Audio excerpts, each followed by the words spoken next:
This is Tesla's equity plan, and this is how to plan Tesla's equity. I'm gonna make you smarter than most CPAs on Tesla equity in just a few minutes. Working at Tesla, you probably have 4 different types of equity. You have incentive stock options, restricted stock units, non-qualified stock options, and employee stock purchase plans. The goal is to optimize your post-tax return while minimizing the amount of risk that you take on. So we're gonna cover everything from RSUs to ISOs to AMT, and perhaps most importantly, how to coordinate these various types of equity into a single plan.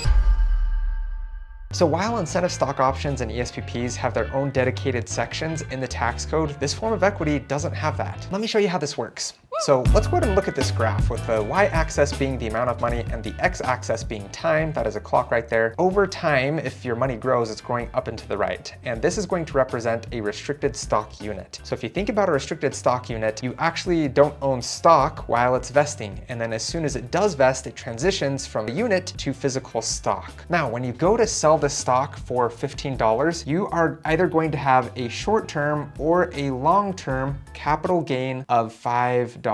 When we look at the regular stock that didn't come from an RSU, you are also going to have a short-term or long-term, depending on the holding period, gain of $5. There was no tax benefit as your RSU was vesting, and as soon as it vested, you owed ordinary income on that $10. Similarly, when we look at the $10 that came from your bank account over here in this example to buy $10 worth of stock, that money in your bank account probably came from your salary, which is also taxed at ordinary income tax rates. So if you're thinking that you get some sort of benefit like the long-term capital gains tax rate because or through an RSU, the answer is that's not the case. You could get that if you were to just take money from your bank account and buy stock anyways. By continuing to hold RSUs, you are taking on risk and not necessarily being rewarded for it from a tax perspective. Put differently, you are taking on risk to try to get something that doesn't exist. And you may be thinking to yourself that you want exposure to Tesla stock, and that's totally fine. There are more efficient from a risk and tax perspective ways of doing that. As you sell your RSUs, you'll want to take those proceeds and set some of those aside to cover any under withholding taxes that are applicable. You'll also want to cover your financial basis outside of equity compensation, so make sure that you have that emergency fund in place and that retirement is being taken care of before you start to get creative with the different things that you could spend that money on. So what should you do with all of this information? Well, with future RSUs, you will want to sell those immediately upon vest. And the key word here is future RSUs. So as subsequent RSUs vest, you'll want to sell those upon vest. By selling your RSUs immediately, you are reducing the amount of risk that you're exposed to at your company. If you immediately sell your RSUs and you haven't exercised your stock options, then besides your salary, you don't have any risk or exposure to Tesla stock. If Tesla tanks, then you're not exposed to that risk. You're currently not an owner of Tesla stock. To the contrary, if the stock takes off, then you can still participate in that gain and that appreciation if your stock options are still valid. From a risk and reward perspective, at this point, you are in a great position. So you may be thinking to yourself, well, I've already got RSUs here on the side that I've been holding for a while, so let me just go ahead and sell all of those. And the answer is no, please do not do that. That is why I was very specific and intentional with the word future RSUs. As those vest, we will want to sell those immediately. We'll want to ensure that we have a tax plan and a financial strategy in place before we take any action with those shares that have been held for a while. We need to treat those differently. When you're ready to get skin in the game and you have both the risk tolerance and risk capacity, then a great next step would either be an incentive stock option or an ESPP. But I've got a hunch that an ESPP is the way to go. Through your various forms of equity, you only have allotted to you a number of deals, whether it's through RSUs or ESPPs or ISOs, NSOs. You want to take advantage of every single opportunity or every single deal as possible. Your opportunity to participate in an ESPP is capped at $25,000 per year. If you don't actually maximize that opportunity this year, then you don't get that opportunity back. So if you only have $25,000 worth of cash to put towards Tesla stock and you put it towards exercising a stock option or an incentive stock option, then you are missing the opportunity to max out the ESPP contribution for that year. To the contrary, maxing out your annual ESPP contribution doesn't affect your ability to harvest or reap any appreciation through an incentive stock option later, assuming that your options don't expire and that you're not terminated for cause before then. So if you're wanting to optimize your exposure to Tesla, then taking advantage of the ESPP is probably a first priority above the incentive stock option. So that's the best case scenario, and we're not just trying to optimize and get the most money possible. We also have to take into consideration the amount of risk that we're taking on. And if we look at incentive stock options versus ESPP, then we see that the amount of risk is about the same. You stand to lose $25,000 worth of capital that was originally invested in the ESPP, and the same stands for your incentive stock options. That being said, incentive stock options, you could have incurred an AMT bill, which there's opportunity costs to that. So if the stock went to zero, I still think the ESPP is more likely to come out on top, especially if you have exercised and triggered an AMT bill. Outside of that, they both stand to lose the $25,000 originally invested, worst case scenario. So that's both best case scenario and worst case scenario. So those are two extremes. When it actually comes to anything in the middle, it gets a little bit messier and it's not as clean of a decision. When it comes to incentive stock options, you have the ability to do a disqualifying disposition or sell those shares if by chance you don't want to trigger AMT. So you have the flexibility or the liquidity, whereas an ESPP, it's basically a 1-year required holding period. You've got 6 months of offering period where those contributions are being pulled from your paycheck, and then you've got 6 months of a required holding period. So that totals 1 year. So when looking at liquidity, incentive stock options are going to come out on top. In addition, ESPPs have what's called a qualifying disposition trap, which is where you actually get a less advantageous tax result when you hold for the long term than if you were to only hold for the short term. I explain that concept in a separate video on my channel. It's important to note with all these various types of equity and trying to coordinate them to optimize either for risk or taxes or whatever it is, this isn't a rigid plan. Your unique circumstances could solicit a completely different approach. If you're like any of my clients, you may have a spouse that works at a different startup, or you may have your own equity that you had from a previous startup. So trying to coordinate all these various types of equity will take professional help. For your own safety, this is not to be considered financial, tax, legal, or investment advice. Now, when we look at the financial merit between an incentive stock option and an ESPP, again, it really depends when we look at the messy middle. When it comes to an incentive stock option, it really just depends on the fair market value and exercise price. Or put differently, that spread, also known as the bargain element, if that spread is large, then there's more financial merit to incentive stock option route in comparison to the ESPP route. But with the ESPP, you get the look back and the discount, which is probably going to be a 17.64% return at a minimum, but the holding period does make that a little less likely that that actually happens, but that's still a pretty good chance that you get some sort of gain. Now, when it comes to taxes, the cool thing is that both of these accounts actually completely avoid the FICA tax or Social Security and Medicare taxes. With an incentive stock option, if you trigger the alternative minimum tax, you don't actually get to defer that. You're paying taxes now, whereas the ESPP, you get to defer taxes until you sell. So when we look at both extremes, both the best case and the worst case, then we see that ESPP is most likely going to come out on top. When it comes to the messy middle, which you may certainly fall, then it's a little bit of a toss-up, and it really just depends on some unique factors that are specific to you. To a certain extent, it is a personal preference. They both have risks, and neither of them get away scot-free. This isn't completely black and white. It's not 100% one way or 100% the other way. You could even combine these two approaches. You could start by doing a AMT crossover, and then with remaining funds, putting those towards an ESPP contribution. I absolutely love Tesla equity. And the reason I love it is because we have so many different types. So oftentimes, if there's a negative aspect or consequence to this type of equity, you can often leverage a different type of equity to offset that risk or that negative outcome. For example, if you have an AMT bill that you don't want to pay or that is too large for you, you can oftentimes leverage your NSOs and either exercising or selling those to create more income that would remove or has the potential to remove the AMT tax bill. Incentive stock options are a great tool because depending on how you leverage them, you can optimize for your values and goals, offset risk, or decrease the amount of taxes that you pay. On one extreme, you can decrease the amount of risk because you can not exercise those and not have that exposure to the company until you are ready to reap the gain, at which point you can then choose to exercise. So you can reduce the amount of risk by doing that, or to the contrary, if you're wanting to optimize for taxes, you can exercise early in hopes for a better tax rate later if you meet the qualifying disposition of holding for 2 years from the date of grant and 1 year from the date that you exercised. If you don't want to use the money from your bank account to cover the exercise costs of incentive stock options, you have the ability to do a net exercise, which is where you exercise and sell some shares to cover the exercise cost of the remaining shares. Because incentive stock options have that tax benefit for holding over the long term, we want to try and optimize for getting all those shares to be held for the long term. On the other side of incentive stock option, you got a non-qualified stock option, which doesn't have that tax benefit. So if you are going to do a net exercise, I would suggest just doing a net exercise on your NSOs that would then allow you to exercise all of your ISOs or the amount of ISOs that you want to without sacrificing some of your ISOs to cover the exercise cost of the incentive stock options. And if you're learning something new that you've either never considered or that you've never seen online, then please hit the like button. You just have to be aware though that when you exercise non-qualified stock options, there are tax consequences to that. You have to pay ordinary income on that spread. You would have had to have done that with incentive stock options anyways, but at least you're not losing some of those valuable ISO shares by exercising and selling them. You're selling the non-qualified shares that don't have that tax benefit. So rather than using funds from your bank account, if you're okay with decreasing the amount of exposure that you have to Tesla, which I think is ultimately a smart thing, then I would net exercise your non-qualified stock options and use any proceeds from that you have to then exercise your incentive stock options. This is why I love Tesla equity so much, because we can leverage a type of equity that doesn't have much benefit to it to optimize a different type of equity that does have a tax benefit to it. Most of the articles that I read online are very, very high level, so I really hope I can provide value by getting specific not only to Tesla stock, but into the nitty-gritty details of coordinating the various types of equity and optimizing those from a risk, tax, and return standpoint. This requires some serious tax planning. The problem with CPAs is that they're reactive and they tell you how much you owe.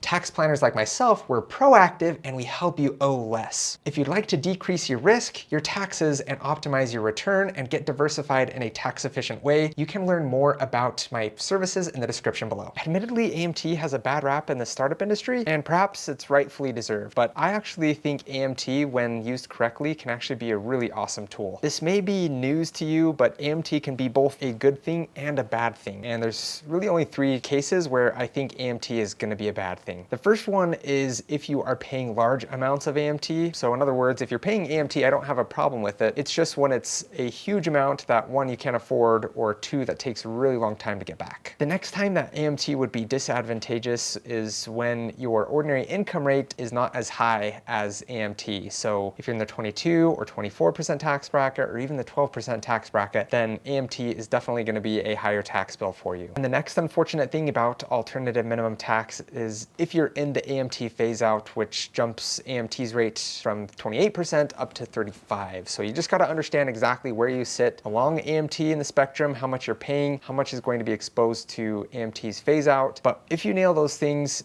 you can definitely avoid them, and AMT could be a great option. And the reason I say that is because AMT is the only path that you can take if you really want to get qualifying disposition, which allows the full bargain element to become subject to the more advantageous lower long-term capital gains rates. You can't get those capital gains rates without going through AMT. And if you strategize correctly, you can completely avoid AMT. And as I just said a minute ago, AMT isn't necessarily a bad thing if you're just paying, even if you just trigger $1 worth of AMT, that's not a biggie. You can get that back through a credit. It may take some time. You can carry it forward indefinitely, so until you pass away, then you don't lose that credit. One of the awesome things about AMT is that you can completely avoid it if you strategize correctly through AMT crossover, which is where you exercise enough incentive stock options to the point where you don't actually get that tentative minimum tax or AMT number higher than your regular tax liability. To the contrary, if your AMT is much higher than your regular tax liability, then that creates another opportunity for those that are in the higher tax brackets to earn more income at a more efficient tax rate, a net tax rate for the year in which you earn that income. For example, if you were to exercise non-qualified stock options in the year where your AMT exceeded your regular tax liability, then you would be earning those non-qualified stock options at AMT's rate from a net tax perspective in comparison to the regular ordinary income tax rate. And I mentioned that AMT can tax you at the 35% rate if you are in the AMT phase out. But on the other side of the AMT phase out is something called the AMT sweet spot, which is where AMT drops from the high 35% tax bracket back down to 28 for a portion, and it creates this little cavity where you can then earn more income at a lower tax rate than if that sweet spot didn't exist. If you have both the risk tolerance and the risk capacity, you should probably be looking into performing the AMT crossover at a minimum. It's a great way for you to exercise your incentive stock options and avoid AMT, and you also start the timer sooner on achieving that qualifying disposition, which requires you to have waited a year from the date of exercise before you sell in order to get those long-term capital gains rates. But I want to talk specifically about NSOs, or non-qualified stock options. And when it comes to NSOs, the value isn't in their tax benefit or some sort of tax code,